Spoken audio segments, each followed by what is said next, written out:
मित्रों नमो नमः। मैं संजीव कुमार कोहली और आज मैं और आप अध्ययन करेंगे हमारी कक्षा 6 की संस्कृत की पुस्तक आमोदिनी से दसम पाठ चोरा पलायिता के अभ्यास प्रश्नों को। हम अपने पिछले वीडियो में ये चोरा पलायिता जो पाठ है उसका हम अध्ययन कर चुके हैं, इसके हिंदी अनुवाद को समझ चुके हैं। फिर भी किसी को समझ में ना आया हो तो आप उस वीडियो को दोबारा देख सकते हैं और किसी भी कठिनाई के लिए आप हमें मैसेज कर सकते हैं।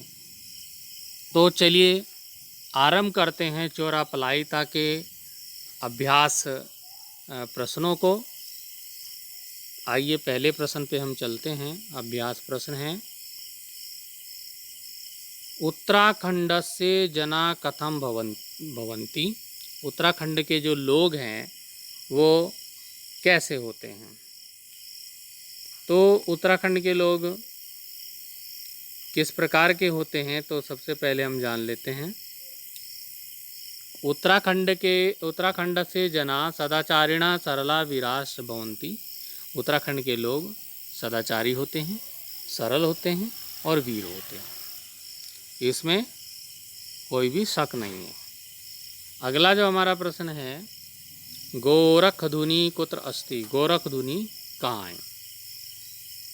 तो उत्तर है गोरखधुनी कुमाऊं मंडले अस्ति। गोरखधुनी कुमाऊं मंडल में है। अगला हमारा जो प्रश्न है, ग्रामीणस्य नाम किम अस्ति। ग्रामीण का जो ग्रामीण था उसका नाम क्या था। तो ग्रामीणस्य नाम शिवदेव अस्ति। ग्रामीण का नाम शिवदेव था। हमारा अगला प्रश्न है कि कुमाऊं भाषायाम ईजा काम कथयति। कुमाऊं भाषा में ईजा जो है वो किसको कहते हैं। तो कुमाऊं भाषायाम ईजा मातरम कथयन्ति। तो कुमाऊं भाषा में ईजा माता को कहते हैं, माता के लिए ये प्रयोग होता है ईजा। ईजा इजी। ग्रामीणान मार्गे के अमिलन। ग्रामीणान मार्गे चोरा अमिलन। ग्रामीणों को मार्ग में कौन मिला, चोर मिले। तो हम अगले प्रश्न की ओर चलेंगे। हमारा अगला जो प्रश्न है वो है, रिक्त स्थानानि पूर्यत। रिक्त स्थानों की पूर्ति करें। तो ये तो हमारा जो भी आपका रिक्त स्थान भरने का जो प्रश्न है ये भरा हुआ है, तो आप इसको देख सकते हैं। तदानीम रेल बसनादि व्यवस्था नासीत्। उस समय रेल बस आदि की यानों की व्यवस्था नहीं थी। अगला हमारा है कि ग्रामीणा पादाभ्याम चलंता प्रयागम अगच्छन। तो जो ग्रामीण हैं वो पैदल ही चलते हुए प्रयाग की ओर चले गए। अगला है, मार्गे तेषाम समीपम बहवा चोरा गच्छन। मार्ग में उनके समीप में बहुत सारे चोर आए। तो सर्वे यात्रिणाम चोरे बे भीता भवन। सभी जो यात्री थे वो चोरों से भयभीत हो गए, डर गए। तो चोरों से तो हर कोई डर जाता है, तो वो जो ग्राम के लोग थे वो भी चोरों से डर गए। ये देखिए कि गांव के लोग जा रहे हैं, पैदल जा रहे हैं और ये चोर इनको मिल गए, लाठी डंडे वाले चोर मिल गए, चित्रों में दिखाया है। और ये यहाँ पे जो शिवदेव जो है वो बहुत भयभीत हो गया था और वो नाचने लगा था। तो डर के मारे आई ईजा बोलने लगा कि अब तो मर गए। तो चोरों ने सोचा कि जो है ये इसमें तो पांडव आ गए, भीम आ गया। तो चोर स्वयं भी डर गए, लेकिन एक बार तो क्या हो गए कि चोरों से गांव के लोग भयभीत हो गए। तो उसी को यहाँ पे बताया गया है। आगे है, सत्यम असत्यम च लिखत। सत्य और असत्य लिखना है। जो सत्य होगा उसे सत्य, जो असत्य झूठ है तो उसे झूठ। तो बहवा ग्रामीणा भ्रमणाय प्रयागम अगच्छन्। बहुत सारे जो ग्रामीण हैं वो घूमने के लिए कहाँ गए? प्रयाग के लिए गए। बहुत सारे गांव के लोग जो है प्रयाग घूमने के लिए गए।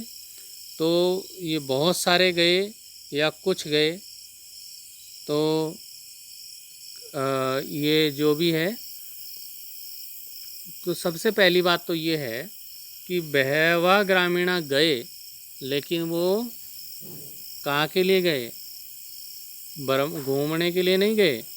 कुंभ स्नान में वो स्नान करने गए, कुंभ स्नान में। तो ये असत्यम हो गया। अगला है उत्तराखंड से जना सदाचारिणा सरला विरासवंती। उत्तराखंड के लोग सदाचारी सरल वीर होते हैं, तो ये सही है, सत्यम हो गया। अगला है ते रेल यानेन प्रयागम प्रति गच्छन्ति। वे रेल यान से प्रयाग में गए, लेकिन रेल यान से नहीं गए, ये झूठ है, तो इसको असत्य लिख देंगे, क्योंकि वो पैदल ही प्रयाग के लिए गए, क्योंकि उस समय रेल बस यानों की व्यवस्था नहीं होती थी। अगला है ते चोरा पलायनम अकुर्वन्। वे चोर जो है पलायन कर गए, वहाँ से भाग गए, तो ये सत्य है। अगला है हमारा उचित जो है विराम चिन्हों का प्रयोग करना है। उचित विराम चिन्हानि प्रदर्शयत। तो उचित विराम चिन्ह, तो जो हमारा ये पुस्तक में जो यहाँ पे दिया है, पुस्तक में हमें ये दिया है यहाँ पे, ये प्रश्न संख्या 4 हमें पुस्तक में दिया है। ये मार्गे बहवा चोरा तेषां समीपम आगत्य अवदन् भो भवतां समीपे यत् धनम अस्ति तत् सर्वम् अस्मभ्यं ददतु अन्यथा अत्रैव भवता मरणं सुनिश्चितम्। तो इसमें जो है ये वाक्य बीच बीच में समाप्त भी नहीं हो रहा है, इसमें जो विराम चिन्ह होने चाहिए वो भी नहीं लगे हैं, सीधा यहाँ पे अंत में पूर्ण विराम लगा है। तो क्या क्या विराम चिन्ह इसमें होते हैं? जब कोई बोलता है किसी बात को, तो यहाँ पे जो है ये डबल कॉमा भी लगता है, लेकिन यहाँ पे विराम चिन्ह नहीं लगे हैं, तो विराम चिन्ह हमको लगाने हैं। तो इसका विराम चिन्ह क्या हो सकता है? तो ये यहाँ पे दिया गया है कि आप देख सकते हैं, मार्गे बहवा चोरा, रास्ते में मार्ग में बहुत सारे चोर, तेसाम समीपम आगत्य, उनके समीप आकर अवदन बोलते हैं। तो यहाँ जब बोलते हैं तो यहाँ आपने देखा होगा ये विराम चिन्ह, ये डबल कॉमा, जिसको इन्वर्टेड कॉमाज अंग्रेजी में बोल सकते हैं, तो ये यहाँ पे प्रयोग हुआ है। तो और दूसरी बात, ये संबोधन चिन्ह, भो के बाद ये संबोधन चिन्ह यहाँ पर लगा, ये विराम चिन्ह है। और अंत में भी आपने देखा होगा, अंत में भी यहाँ पे ये इन्वर्टेड कॉमाज आपका बंद हो गया है।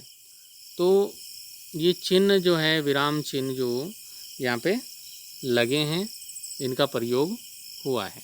और भी आप देख सकते हैं, यहाँ पे आप देख सकते हैं ये कॉमा का चिन्ह लगा है, ये विराम चिन्ह है। और यहाँ पर भी आप देख सकते हैं कि ये चिन्ह यहाँ पे लगा है। तो ये सब विराम चिन्ह है। तो विराम चिन्हों को प्रयोग करके इसको सही करना था। तो ये मार्गे बहवा चोरा तेषां समीपम आगत्य अवदन, तो अवदन के बाद आपने देखा होगा कि एक कोमा यहाँ भी लगा है। तो ये सब विराम चिन्ह है जो कोमा वगैरह लगे हैं। तो ये भो भवताम समीपम, कि चोरों ने कहा कि हे गांव के लोगों, भवताम समीपम, तुम्हारे पास यत धनम अस्ति, जो भी धन है वो क्या कर दो, तत् सर्वम असभ्यम ददतु, वो सब हमें दे दो। और नहीं देंगे तो क्या होगा, अन्यथा अत्रैव भवता मरणम सुनिश्चितम अस्ति, नहीं तो आप सबका मरना यहाँ आज सुनिश्चित है, निश्चित है। तो ये विराम चिन्ह हो गया। हम प्रश्न संख्या 5 की ओर चलते हैं। प्रश्न संख्या 5 जो है मिलान करना, यहाँ सब मिलान है, पहले से किए हैं। पुस्तक में मिलान करने को यहाँ पे दिया होगा आपको, ये पुस्तक में मिलान करने को 5वां प्रश्न है, इनको मिलान करना है। किससे क्या मिलेगा। जैसे कि यहाँ पे बहवा को मिला दिया बहुत से। अब श्रुत्वा किससे हुआ, श्रुत्वा हो गया सुनकर, ठीक है। तो ये सब एक दूसरे से मिल जाएंगे। तो इसको आप हम डायरेक्ट वहीं चलते हैं और आप आसानी से उत्तर को समझ सकते हैं।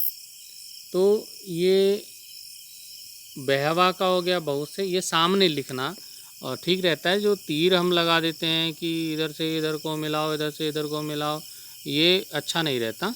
तो आप क्या करें कि उसके जो उत्तर है उसके सामने लिखें। बहवा बहुत से, श्रुत्वा सुनकर, अगच्छन गए, असमभ्यम हमारे लिए, नूनम निश्चय ही, दृष्टवा देखकर, चोरा चोर, सन्निकटे पास में, और भीतग्रस्तम होता है भयभीत। ये इसके अर्थ हैं, शब्दों के इनके अर्थ भी हैं ये हिंदी में। अब अगले प्रश्न की ओर चलेंगे। प्रश्न संख्या 6 हमारा है संधिम कुरुत। तो इनका संधि करना है, संधि करना है। संधि, ये संधि विच्छेद दिया हुआ है। विच्छेद मतलब 2 हिस्सों में बांट दिया इसको। अथ एकदा, आपको संधि करनी है, मतलब इनको जोड़ना है, मेल कर देना है इनका। तो ये क्या हो गया, अथ एकदा हो गया अथ एकदा, अथ एव अथेव, अत्र एव अत्रेव, सदा एव सदैव, एक एक एकक। ये हमारा जो प्रश्न है ये इम्पोर्टेंट है और परीक्षा में पूछा जाता है, तो इसको आप विशेष ध्यान देंगे। तो इस प्रकार हमने कक्षा 6 का जो हमारा ये पाठ था चोरा पलायिता, इसका हमने अभ्यास प्रश्नों का अपने इस वीडियो में अध्ययन किया।